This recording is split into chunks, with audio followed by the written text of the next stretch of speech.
자, 깊이 있는 배움을 갈망하시는 여러분, 환영합니다. 오늘 이 심층 해설 시간에서는요, 갈라디아서 5장에 등장하는 너무나도 유명한 주제, 바로 성령의 9가지 열매를 다뤄보려고 합니다. 하지만 뻔한 주일학교 공과 공부처럼 표면적인 의미만 훑고 지나가진 않을 거예요.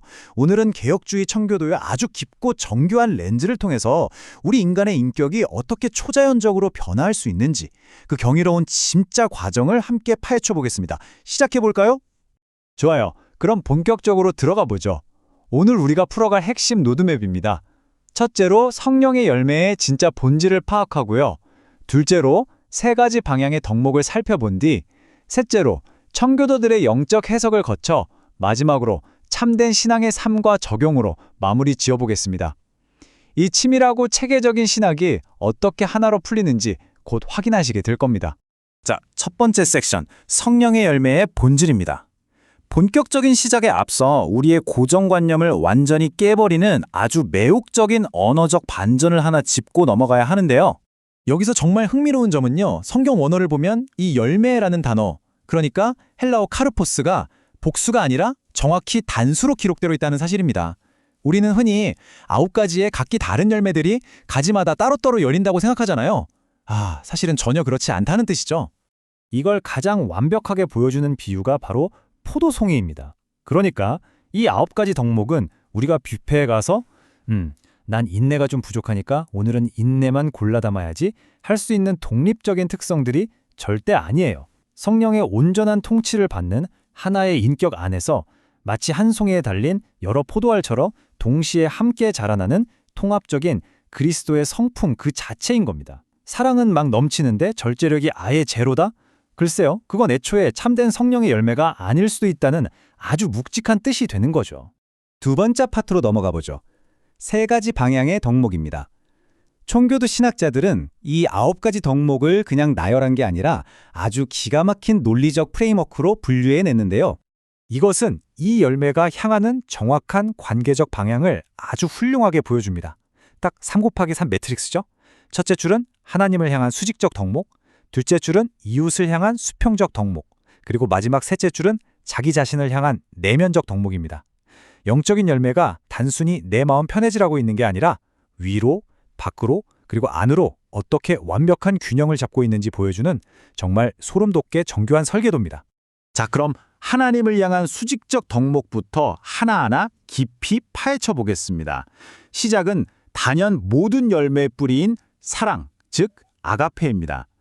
청교도 관점에서는요, 이 사랑을 누군가에게 끌리는 가벼운 감정 따위로 보지 않습니다. 하나님의 주권적인 사랑을 모델로 삼아서 타인의 유익을 위해 나 자신을 기꺼이 부인하는 아주 능동적이고 거룩한 의지라고 정의합니다. 변덕스러운 느낌이 아니라 확고한 행동이자 결단이라는 거죠. 이어서 희락과 화평입니다. 이 2가지 역시 상황이 좋을 때만 까르르 웃게 되는 얄팍한 행복감이랑은 차원이 달라요. 여기서 말하는 희락은 내 주변 환경이 다 무너져 내려도 오직 구원의 확신 때문에 내 영혼 깊은 곳에서 솟아나는 영원한 즐거움입니다. 그리고 화평은요, 그냥 내 속이 편안한 수동적인 상태가 절대 아닙니다. 치열한 분쟁과 갈등의 한가운데로 뚜벅뚜벅 걸어 들어가서 기어코 그리스도의 평화를 꽂아 넣고야만은 엄청나게 적극적이고 강력한 평강이죠.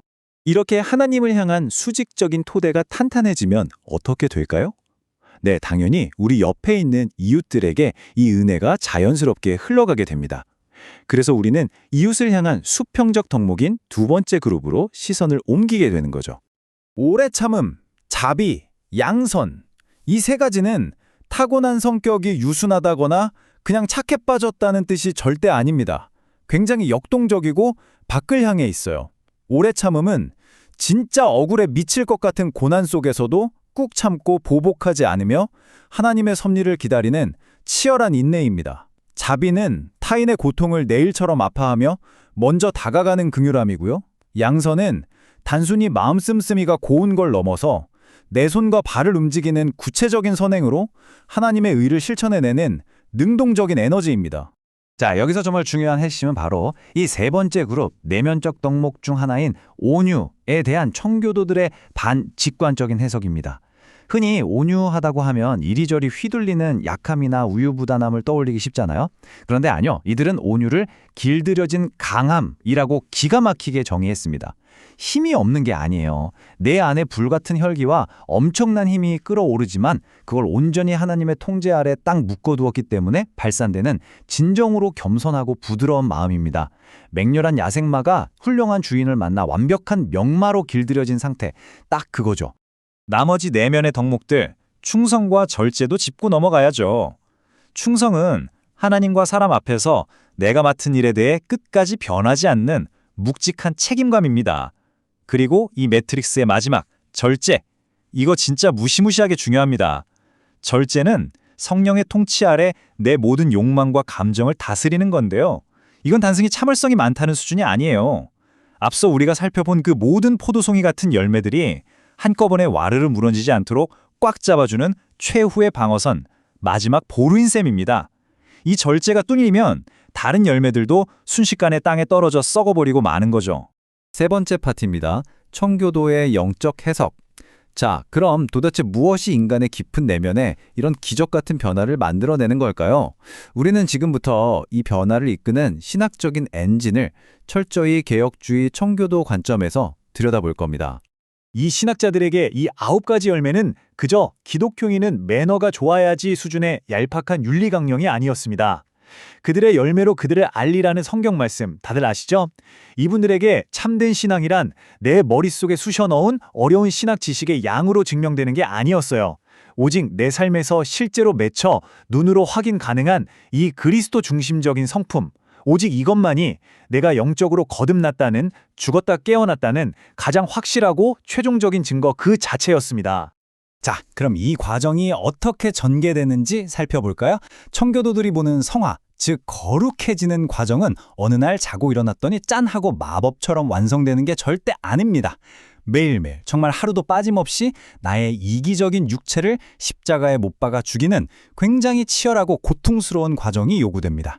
내 얄팍한 의지가 아니라 오직 성령의 주권에 온전히 엎드려 기대면서 동시에 신자 스스로가 적극적으로 순종하려고 발버둥 칠 때, 그때 비로소 아주 서서히 하지만 흠잡을 데 없이 확실하게 자라나게 되는 거죠.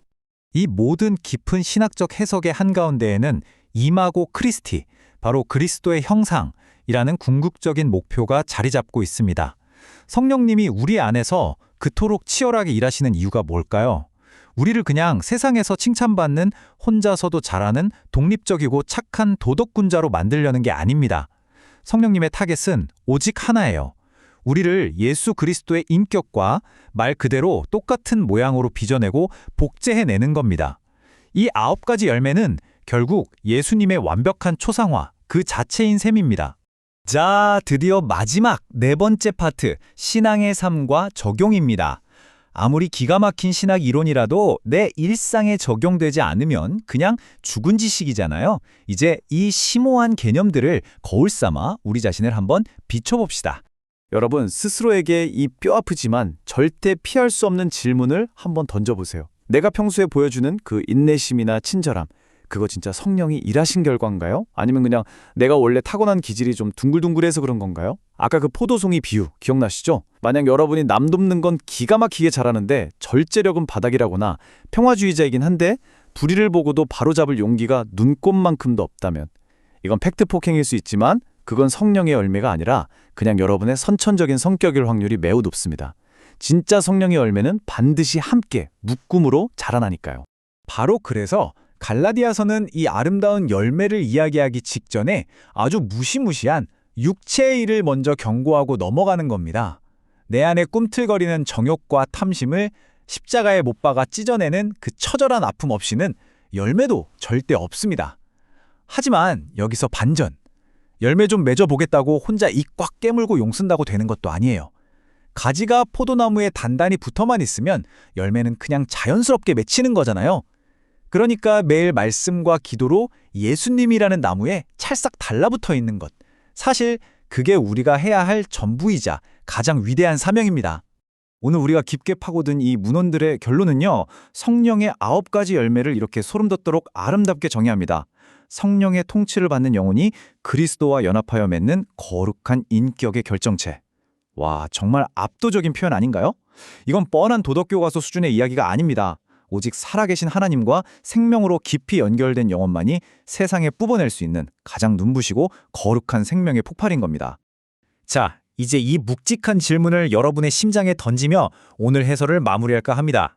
이 9가지 성품이 마치 탐스러운 한 송의 포도처럼 여러분의 인격 안에서 함께 여물어갈 때 여러분은 오늘 이 세상 속에서 그리스도의 진한 향기를 뿜어내는 살아있는 산재물이 되실 수 있겠습니까? 지금 이 순간 여러분의 내면 가장 깊은 곳에서는 도대체 어떤 열매가 자라나고 있나요? 오늘 우리가 나눈 이 뜨거운 통찰이 여러분의 진짜 내면을 완전히 뒤집어 놓는 강력한 불씨가 되었기를 간절히 바랍니다. 끝까지 함께 해주셔서 진심으로 감사합니다.